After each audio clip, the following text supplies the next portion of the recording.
Okay, the next objective is the triangle inequality theorem. Triangle inequality theorem.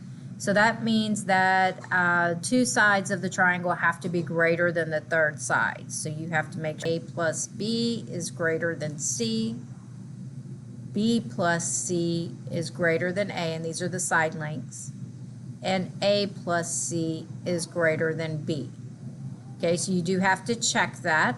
So we want to check and see if these lengths make a triangle. So we need to check, and you can label them A, B, and C if you want to, but you do have to check all three inequalities.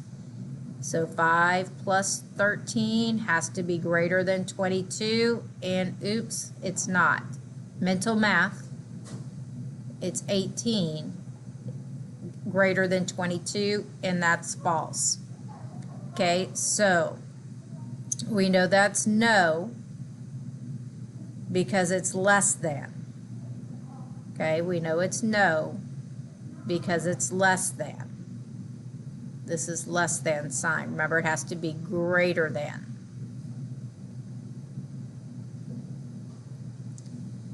Okay, another aspect of the triangle inequality theorem is finding the range of the third side.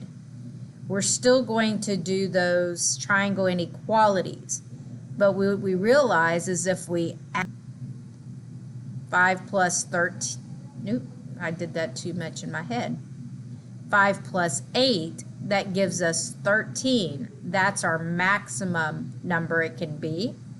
And then if I subtract them with the bigger number in front, 8 minus 5 equals 3, that's the minimum. We do write it as a compound inequality, so we do have our side inequalities less than. Maximum goes on the right, minimum goes on the left. So our side is between 3 and 13. So if I look at our inequalities, should be this last one.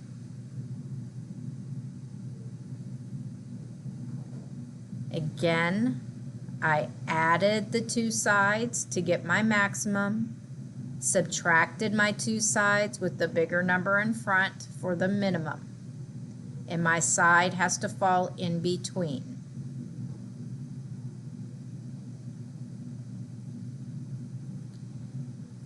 Okay, then we want to order the angles in each triangle from smallest to largest. Okay, well, I don't have any angle sides. What we have is that triangle inequality theorem that says there is a direct relationship between the length of the side and the measurement of the angle. The smaller or the shorter the side, the smaller the angle. The larger the side, the bigger the angle. So if 14 is my smallest, shortest side, then angle J is going to be my smallest angle. Then I would go to 16, which is the second one, and directly across from that is K. So K would be the second smallest. And then 18 is my largest side. That goes across from L. L would be my biggest one. So I would reorder these J, K, L. They happen to be in order. If not, you would just move those around until they were in the order.